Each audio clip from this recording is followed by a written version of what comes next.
What if there was a way to give horoscopes for your sign without getting into specific astrological information? Let me tell you, and let me be perfectly honest here. The majority of how I learned astrology and so how I accumulated a lot of my knowledge that I have about it was through, watching videos on YouTube, reading about it online, and also, the books that I have about it, and reading all those things I compiled all that information and I have it saved in what I call my mental files, in my mind.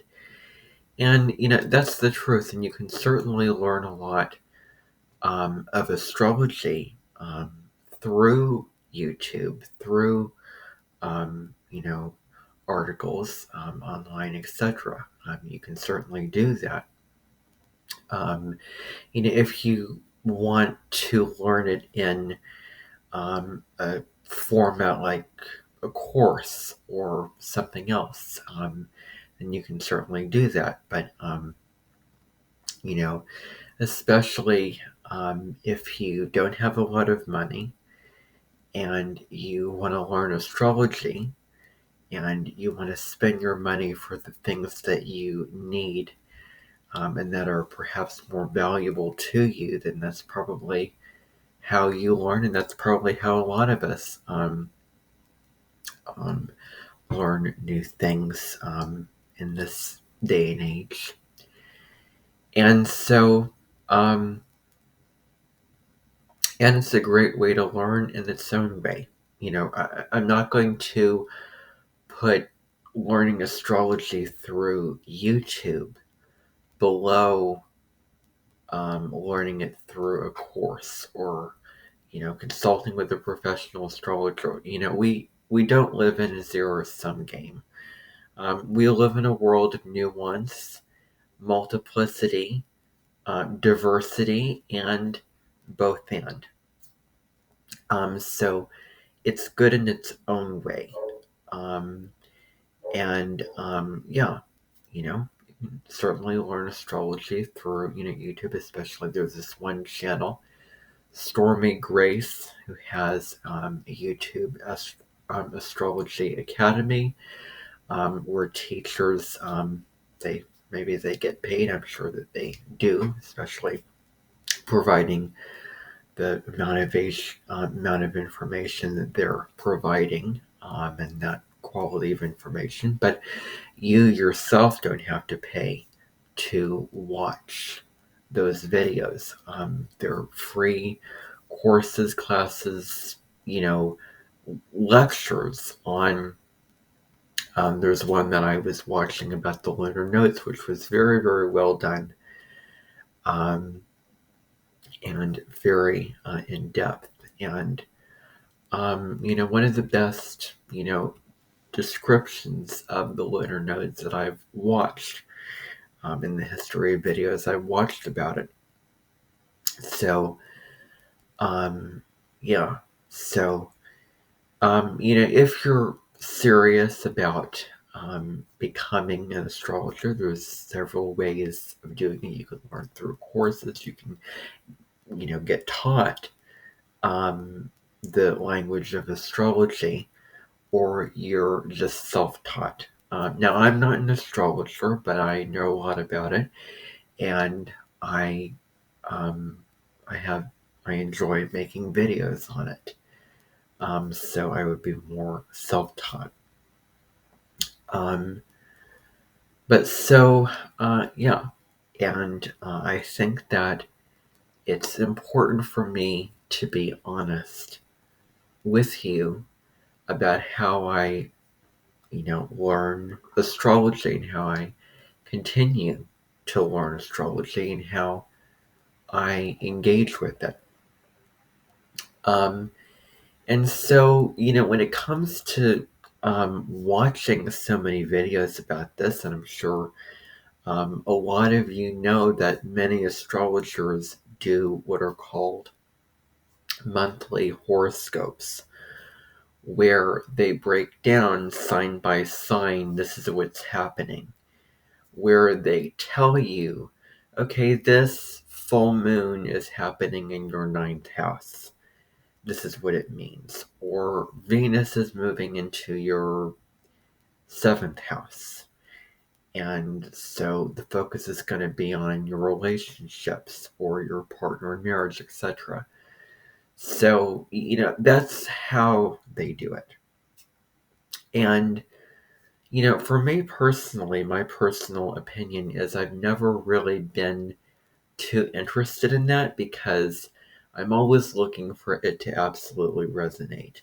And I find it very narrow and I'm not too interested. I'm more interested in the general information in the meaning of what this transit is about, what this full moon is about on a collective but individual level. On a collective but individual level. Where, there's a lot of depth and, substantial information for what that event means, for everyone, as opposed to your sign. And I don't do sun sign or rising sign forecast because it's not my area of expertise. That's not my forte. And it's not something that I think I can do very well and that I'm interested in doing. Um, and, a little note about horoscopes. When you watch your monthly horoscope for your sign, for instance, watch for your rising sign and then your sun sign. I wouldn't go beyond those two placements in your natal chart because then, because those are general forecasts, you would need to consult with an astrologer to go more in depth and understand what is going on for you at a deeper level. So, but, what I wanted to do is I want to do something that is kind of original with maybe what I could do, and this is not a guarantee, this is not a promise, I may not end up doing this, but it is something that I'm considering thinking about, is what if I make a video about a full moon or new moon only, so no other, I won't do this in any other astrological videos, but just on the new moons, full moons, solar and lunar eclipses. What I'm planning on doing is talking about the meaning of the full moon or new moon, and then breaking it down sign by sign. And how is this full moon or new moon going to affect, and how does it apply? How is it relevant to your rising sign or your sun sign or both? And I'm going to do that not through the house system, without getting into jargon, without breaking it down. This is happening in your ninth house and then tying it in because that's, again, not my area of expertise. And so, I'm not going to break it down in that way, but I am going to, talk about the astrology and then go through each of the different signs. And I'm going to show you how I'm going to do that. Ta-da! These are oracle cards, and this is just one of my decks. 2021. in astrology, that was the year when Saturn was squaring Uranus. Jupiter moved into Pisces and out of Aquarius, back and forth. And all the Mercury retrogrades happened in air signs, and the eclipses happened in Gemini and Sagittarius, save for one eclipse on November 19th, which was the lunar eclipse in Taurus. So in that year, in that summer, I ended up buying a lot of oracle decks. And that was when I was into spiritual practices. That was when I was into oracle cards. And this is just one of my decks. All of these decks, by the way, are by the spiritual teacher, oracle card expert, and creator, Colette Baron Reid. And so from her variety of decks, I have Wisdom of the Oracle, Oracle of the Seven Energies, Spirit Animal, Spirit Animal Oracle, the Wisdom of Avalon. I also have the Enchanted Map. And is there any in the Shaman's Dream too? I believe that those are all the decks that I have from her, so quite a few. And so what I'm going to be doing is for each of the different signs, I'm going to pull a card, maybe one or two cards or however many I feel like. And that way, you can get an understanding of how this full moon, what you need to know. And how can you approach the full moons and new moons based off of not house systems, not limited, simply predictive information that you don't have much control over, where you can't, first of all, actively do something. And for me personally, it just is not as meaningful for me, and it doesn't interest me. And it's like, okay, this is happening in my sixth house, of these things, and okay, whatever, it's probably not going to be a big deal. But with the oracle cards, not tarot cards but oracle cards, you get more of a prescription rather than a prediction. So instead of oh, these events are going to happen, this is okay, this is what you might experience, or this is what you might feel, and this is something to think about, or something to do, or how to go about this, or what you need to know, or what you can do for the highest good for yourself and the highest good of all. So those are a couple of questions. So when you pull an oracle card from this deck, for example, if you see a card saying, oh, here and now, then it's about being present. It's about just not worrying about tomorrow, or the future, just being here and now and doing what you can in the moment, etc. So there's certainly also not dictatorial, and that's sort of the meaningful but not dictatorial part, where you don't have to live your life by the oracle cards, but they do provide spiritual guidance, wisdom, and meaning.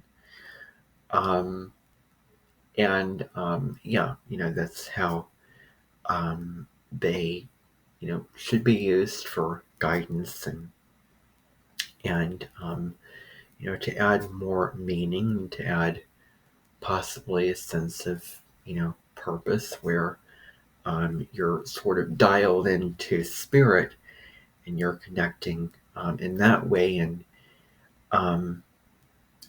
possibly the house systems that astrologers use, this is happening in your sixth house, ninth house,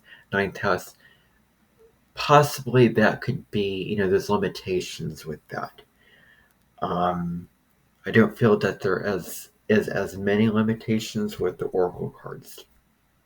as there is with that. There's more to say, and it's not so tight and gridlocked onto that. This is happening in your 6th house or 7th house. It gives you, okay, well, this is something special for your sign. This is something unique and individual for your sign to think about. And here's the message. And this is again, a prescription,